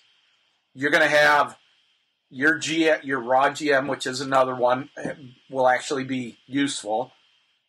You're going to have the high points, talking points that you have to hit for promos. No more scripted shit. None of this, they're reading from a tab. The talent has to get their own voice, bring their own voice. So, booking committee, first guys that I thought of, Ricky Steamboat, J.J. Dillon, Jim Cornette, Barry Windham, and last but not least, we're bringing them back to the fold, Al Snow. Nice. I had Cornette. And who the hell was the first guy? He said Ricky Steamboat. That was actually my first guy too. I would add to that. My committee would include those guys along with Mike Rotundo. I think he's got a very good mind for the business. I would include Scott Hall. I think he learned from the best, including Dusty Rhodes, Larry Zbyszko, Kurt Hennig. So he's got a wealth of knowledge. And I think you guys are going to disagree with this, but I would bring Bret Hart to the booking committee. Not at all. I'm all right with that. Yeah. Okay. All right, so my 5, instantly, Chad's doing this, and I'm like, all right, now I finally understand what we're doing. What's the first person I say? Al Snow. Al Snow's number 1 on my list, without a doubt. He trains dolphins. He is a cat masseuse. He's everything you need, and he's a mind in wrestling. And with his age, if we hire a senior, right, we get a discount in taxes wise. So yeah, Ricky Morton. Honest to God, I thought about that. I was right on tap. I was thinking Ricky Morton, but then I was thinking he's really with the School of Morton in a training. That's the only reason I didn't pick him. That's your so fault. we're just Steve Lombardi, Brooklyn Brawler. He's done it a little bit. He can be there for the mid-carders, this, that, and the other thing. IRS, John, once you said that, I stole it from you because, yes, I completely agree. And I went a different way with my number 5 because you know how I love the women's revolution of what's going on and everything. You talk to many women today. Who do they look at? Who do they look at? Who do they look at? Lita. Yeah, nice. Yeah. Nice. You bring Lita in to get that the women's feel. Another one I was actually thinking about, Molly Holly. She's underrated. She really is. She had a really great mind for the business. Just put in stupid spots. Yep. So she's employed, or Beth Phoenix would be another great option. But that's one of our rules. That's she's why I said elsewhere, so that's why I didn't pull Beth. Yeah, and John, right along with you, I thought of Beth, and I'm like, no, I want to keep her in NXT. In NXT, in the announcer for now.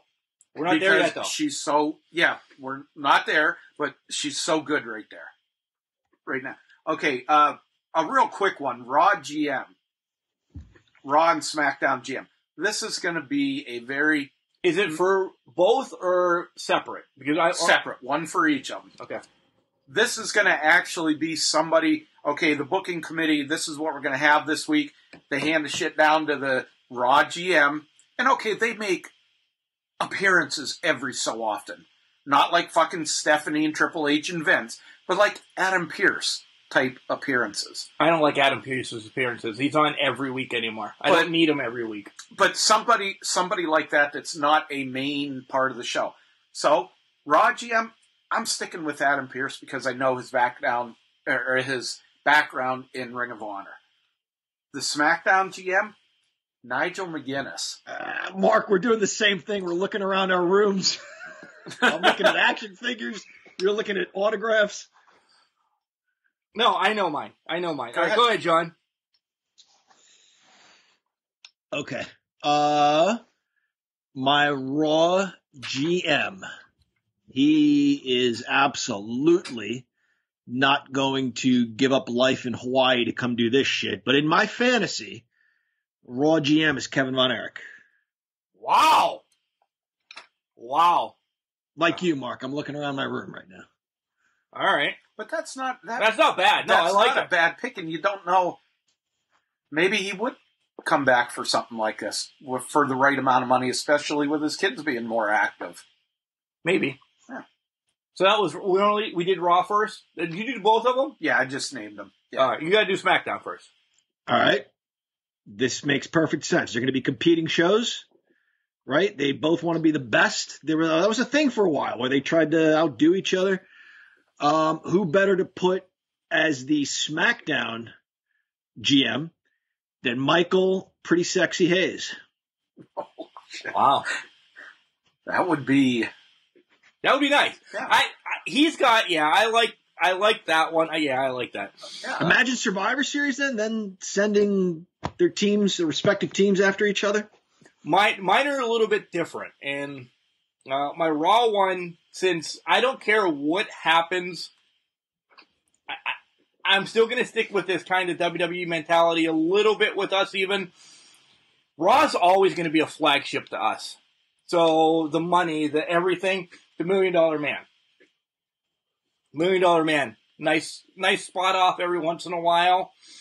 But SmackDown, on whatever channel we put it on, a little bit edgier, has a working experience with Al Snow, where Fox is a little bit edgier than where we might go, depending, this is down the line, Tommy Dreamer. Nice. Yeah. I definitely see that. Okay, so we're just, the rest of this without booking any matches. This is just things. Do you have fucking matches booked already, for real? I did for the Rumble just because it was this first one, but we can do that we can hit that next week so we have a little bit more understanding. Well, you need to save the Rumble when WrestleTopia's Keela Cash comes on. Okay, we'll save it till then. It'll give us time to... Yeah, but we can do other things with this as well. Yeah. But we're gonna really go nuts on Rumble. We'll talk about... I'm going to spoil this right now. She's going to come on. We're going to do a spotlight prior to Rumble. We're going to do our predictions for Rumble on that. So we won't actually do them on that Sunday show of Rumble. It'll be a complete one-off show for the Rumble. Keela will join us. And we're going to make her get involved in this horse shit that she now owns something of WWE with us. I've already told her, and she's like, but then she's like, okay. Yeah. Okay, so these are just things I'm going to throw out. You guys go off of them. We're going to go down to 5 main pay-per-views a year. We're going to cut them down. The Rumble, of course. WrestleMania. Are these your picks? These are my picks. These are all right. So we have to come up with 5 pay-per-views. 5 pay-per-views. The Rumble, WrestleMania, Great American Bash, the Crockett Cup, and Starrcade. Now, the other months where there's not a pay-per-view of sorts, I'm going to go and spend and purchase TV time. We are bringing back the Clash of the Champions on TBS. Wait a minute. Wait, stop Hold that. on. Stop that. Let's get us our 5 pay-per-views. 5 pay-per-views. Okay, all right, John, what are your 5 pay-per-views? I'm going to have to go kind of traditional WWE. I would agree with Royal Rumble and WrestleMania. I would absolutely bring back the King of the Ring tournament. Survivor Series because of the concept.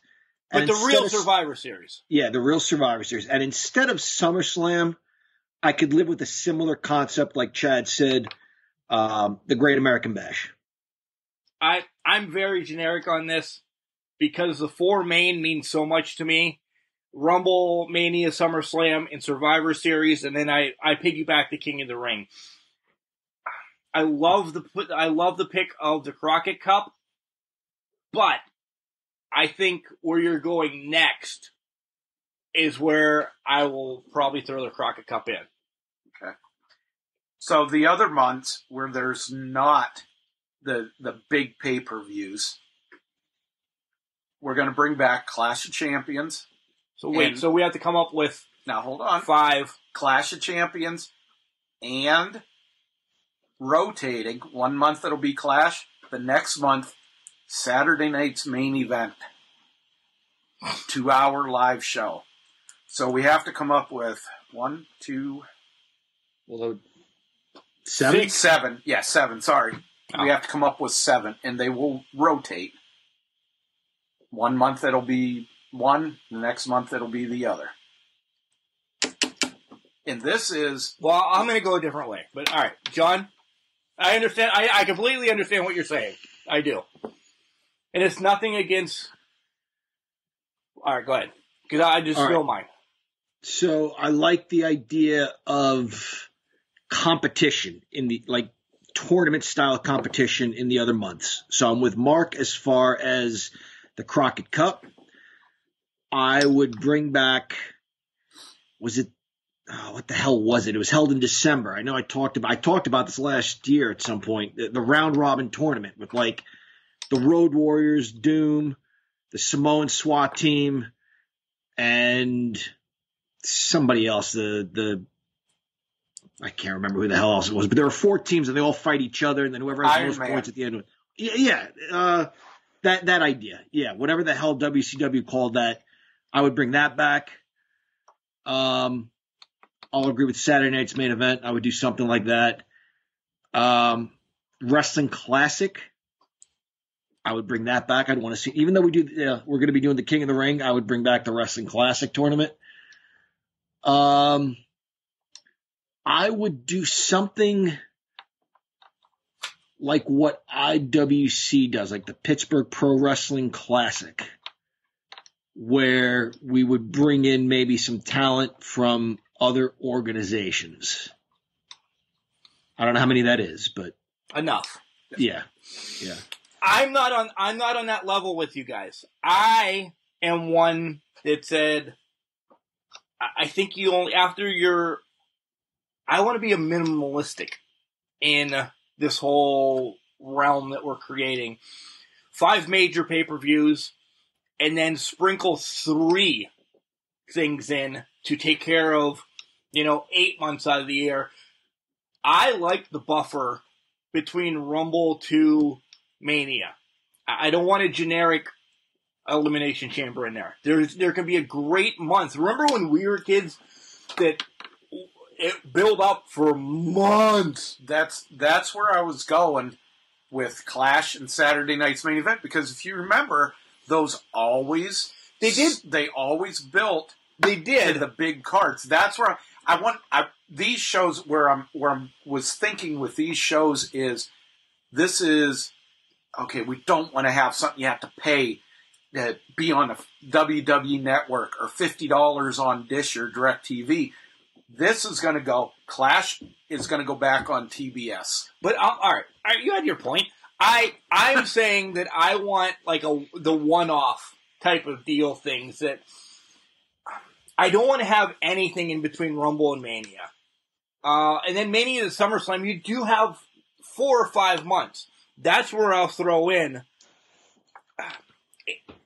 I'm gonna poo-poo you for a minute, but I'm gonna steal it.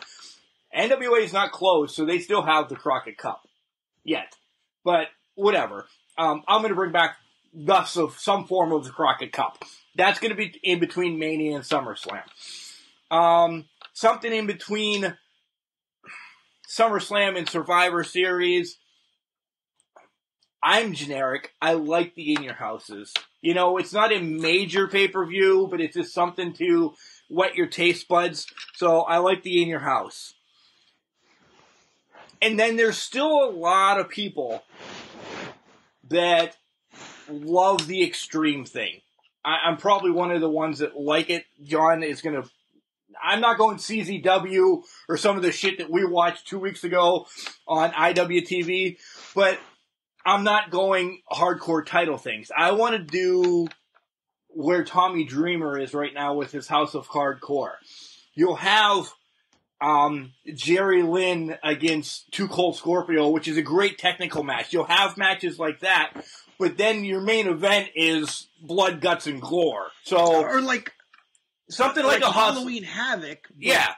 Done better, like minus the Yeti match, bull rope match. Like this is where we settle our scores. Yeah. In all these specialty matches. Yeah, it's good stuff. So, and it was Starrcade that I couldn't remember earlier. That 88, 89, they did like the round robin tournaments. Okay, but sorry, go ahead. So I'm going to say House of Hardcore, and you guys, everybody will understand. Like it's Tommy Dreamer's kind of like vision. So I'll throw this out there, since we're kind of on the same, but a little bit off. What we'll do off the air, Can Crusher Nation, is the 3 of us will talk one way or another, and we will come up with a lineup for the year by the next time. A lineup of events. I just gave you mine. Well, we'll narrow it. A little We have bit. 20 between the three of us. We'll narrow it down to... Oh, you mean combined? Yeah. I was like, I just gave you mine. If we're running with mine... No, we're not fucking running with yours. I think we should. All yours. We'll make think we should. Okay. Mine are the best. Okay, so, whatever. I forget, did John even do his? Yes, John did So, his. wait, so then we're going to vote on... We have to vote... We'll send each other...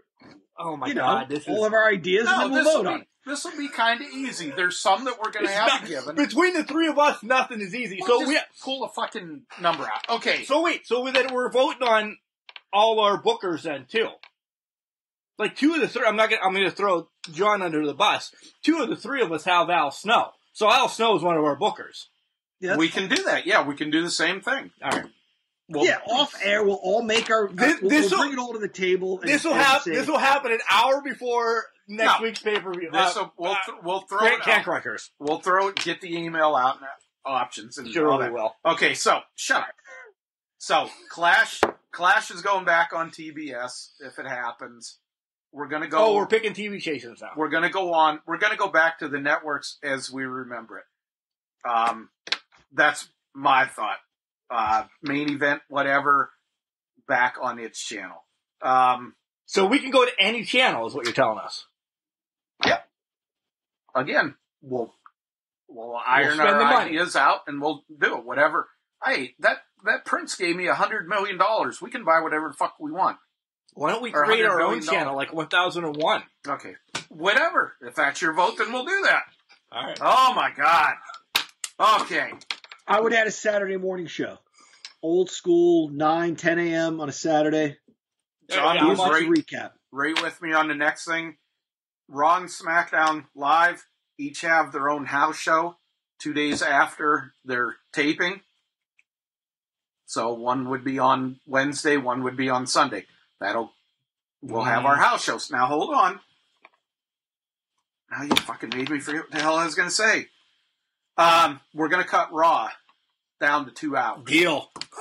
Take that other hour, and we're going to move that to what John just said, Saturday morning show at 11 o'clock, like we used to watch as kids, where we get the NWA. I don't like the recaps. I don't like the recaps. It doesn't have to be a recap. No, not a recap show, because if you remember that, okay, if something major happened, if fucking Ric Flair lost the title or something like that. No, recap. not the Saturday morning thing. I'm all for the Saturday morning WrestleMania Challenge thing. By the way, I can't wait to play that on my X-Droid X4 soon. I'm saying I don't like the Wednesday show that you're talking about after you said No. House shows, Mark. Oh, just sending. Oh!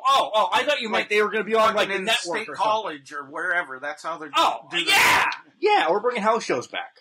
Catch up, Mark. What the fuck? Yeah, Jesus. The last little thing, everything's been little. Non-fucking talent related. On a different thing, we're going to have insurance provided for the wrestlers and plans available for their family. I would go with Aflac.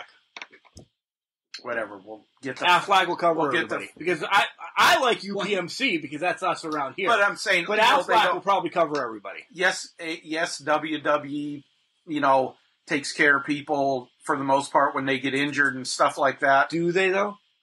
That's why you need the Cauliflower Alley Club for stuff like that. Because afterwards, WWE cut them loose, and the Cauliflower Alley Club helps pay for funerals like Kamala's and everybody. So these type of things, they will have insurance, X amount provided. You can buy more. X amount provided. They can buy more. Their families will be covered. There will be the gamut. So it's going to be... You give them vision? Dental? Everything. Health insurance across the board. I think the dentist has to be Brit. Yeah. You're going too far with this. This thought just occurred to me. This has been such a fun exercise, and I'm glad Chad brought it to the table here. I ruin it. No, not at all. I just remember at one point on social media a few years ago or something, somebody was saying something like, well, you should do this and you should do that about IWC or something. And Justin said something like you were free to start your own wrestling promotion. I could just imagine listening to three of us right now being like, oh, God, these fucking guys, I know the first thing they're talking about. But it's fun. I've had a great time doing this. Going to shoot down one title. This is maybe. What do you mean you're going to shoot down one title? It's done. It's done. Well, two titles are done. No, we're going to get into that. 24/7's done. There you go. There's one. The next one. Can we talk about titles next week? Because titles is where I want to come to. Women's tag team title. No. If done right, God damn it, there's enough independent women out there. Let's talk about that next week because there's enough independent women out there that as a tag team could look better. And everybody knows I love Sasha and Bayley, the inaugural ones, and I love the Iconics and stuff like that. But there's enough women out there. God damn it, Tasha Steele and Diamante and people like that. You're not shooting it down. No, that was just my thought. That was my thought. No, I think the women need. I'm heated now. Titles is next week. Okay, we'll keep the tag title. Holy shit, we'll keep the women's titles is next week. Okay, the only very last thing we're going to add a women's, and you're going to get mid-card title, a women's and a men's TV title that is going to be defended only on TV. Well, it can be defended elsewhere, but both of them will be defended every week on the show. 15-minute time limit. 15, 20-minute, whatever. Well, let's iron that out right now. I'm all for 15. I'm for Travels 20. to each brand. Yeah, one it can be on Raw. The next, but once a week. Yeah, once a week. It doesn't have to be on Raw and SmackDown. Okay, fair enough. We went all over the place. Now, the only thing I'm going to say with that TV title, my thought was we're going to be getting rid of a couple of other titles. Yeah. Like, we don't need 2 fucking world champions. Oh, clearly. And we don't need 2 women's champions. That's where I want the TV title to come in. All right. Well, let's wrap this up. But let's iron out, because this is big. This is where I'll actually know what we're doing next week. As our company, how many titles for men? All right. How many titles for men? John, I want you to go first. What are your thoughts? 4, counting the tag team title. Counting the tag team title. Yeah. So 5 champions, because the tag team titles are 2 champions. Well, okay, 4 titles. 4 what different 4 titles. are you going with, John? So we're doing titles today. No. I'm just saying, he's saying 4. Well, you can't say. That's next week's pick. Okay, I was just thinking we could hit that. You're going. I'm going. John went 4. I'm going 4 also. All right. It's 2 out of 3. I was going to go 5, but 2 out of 3. All right, I can narrow it down to 4. All right, so that's for the men. So I got to write my notes down. 4 for the men. How many for the women? 3, counting the tag team titles. You know, there will be 4 champions. So 3 titles. All right, deal. I'm all. Yeah, we're on. We're on par. All right. So next week we bring our bookers, our committee, our team, right, our events, and our belts. Our bookers, we will solidify who our bookers are, who our GMs are, what our pay-per-views are, what our non-pay-per-views are, and our belts. Correct. Are we adding anything else to our homework next week? Book the Rumble. Nope, we can't book the Rumble yet. That's at the end of the month. Okay. Yeah. All right. Okay, that's good. Okay, so we'll have a week off of this then. Yeah. Because you did way too much today. No. You should have saved pay-per-views for next week. Well, I wanted to get the schedule. That's where I was going with it, was the schedule. So we'll fight more next week about some of the stuff that I don't get that I have to subside to you bastards. And I'm sure John and I feel that way about you. Okay. Cacksucker. Nonetheless, John. All right, am I up? This is your segment. Love them when we got them. Love them while we have them, guys. This is a segment where we appreciate what we have while we still have them, or her. So this week, the name in question, maybe, is just too good for the Can Crushers.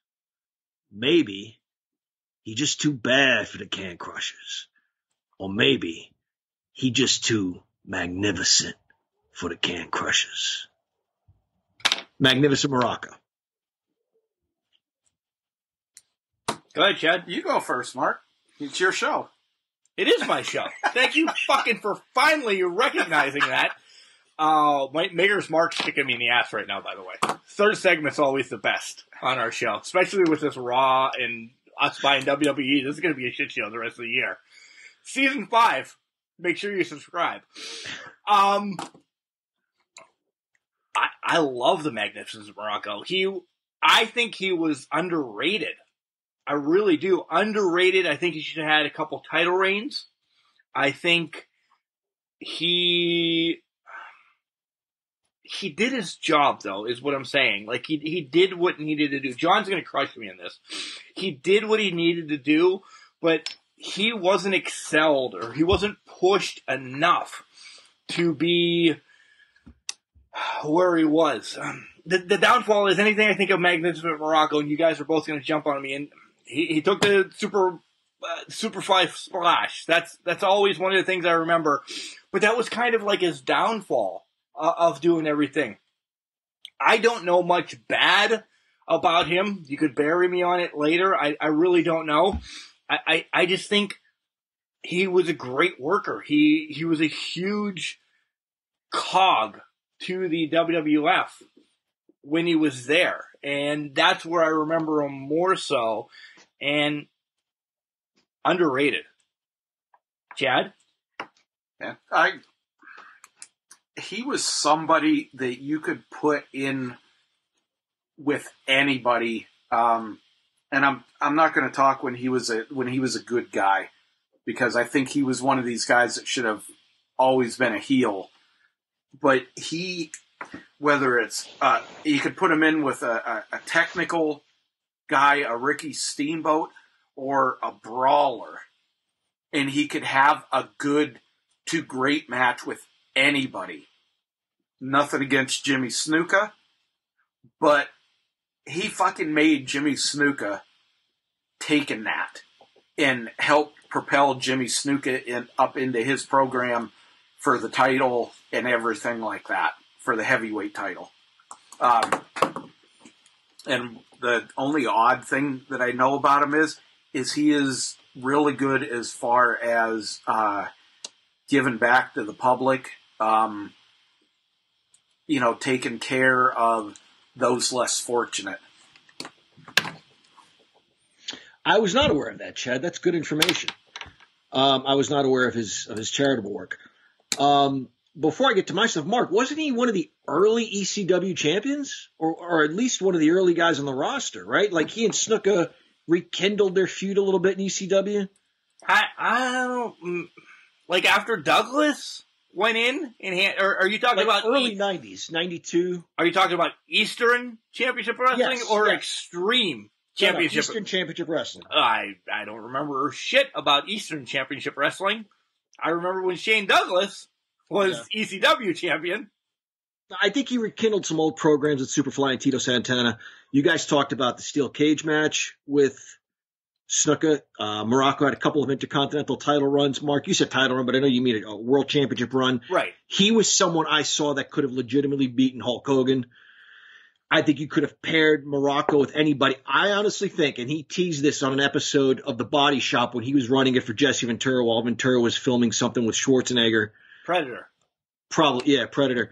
He said he had different tag teams on. He had Jimmy Hart because he had the Funks and the Hearts, and he had Sheik and Volkov on there. And he said, Mr. Fuji and I could probably team up right now and win the belts. I'd have believed that. I really would have believed that. As good as he was, you can team him with his manager, and I would have believed that they would have given the Bulldogs a run for their money. Among the best promos ever. I don't care what anybody says.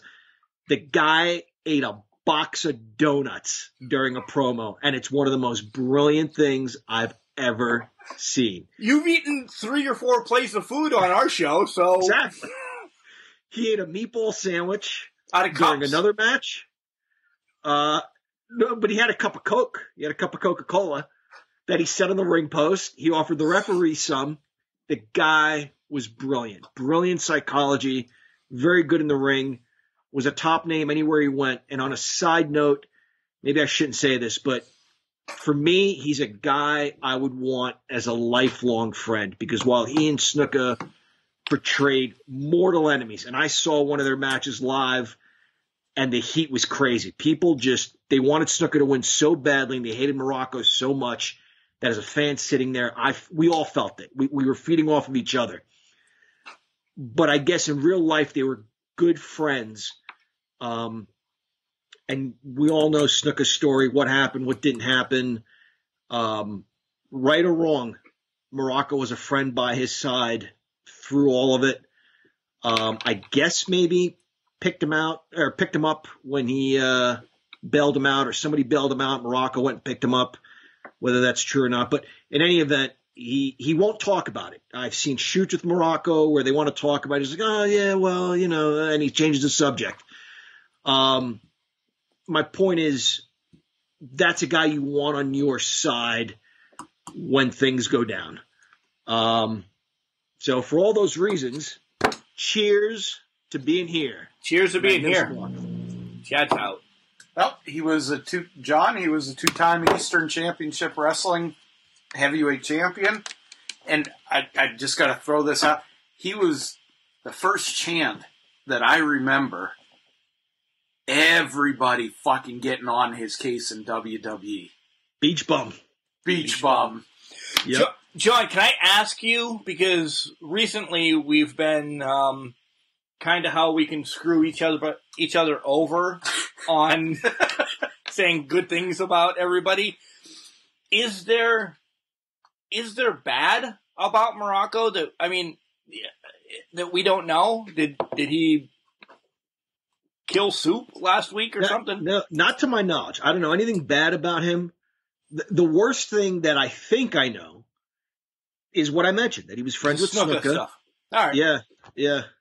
All right. I didn't know if you were trying to play us, that you're like, wow, he did this.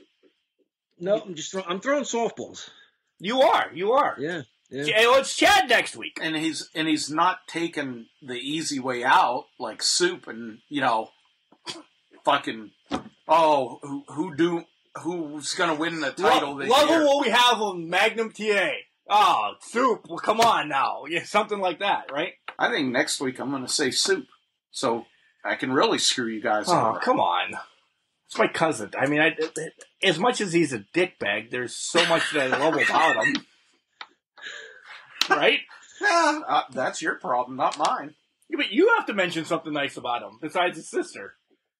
Oh! No. All right, guys. That's probably the best way to end the show. Oh, you're a cockfighter. That's probably the best way to end the show. I don't even know how to end it right now. Guys, we're on Instagram, Facebook, and Twitter. It's all at CanCrusher69. Send us some emails on our Gmail. It's cancrusher69@gmail.com. Again, check out our Anchor. I'd like to get something going on with that. Anchor.fm/CanCrushers, or you can go to our website. It's going to be long-winded, but here it comes. https://cancrusher69.wixsite.com/cancrushers. Or, you know what? All our social media is linked to them. Another easy way. But I also want to suggest that you guys go in that have loved our Can Crushers Wrestling Podcast page on Facebook. There's also a Can Crushers Podcast group.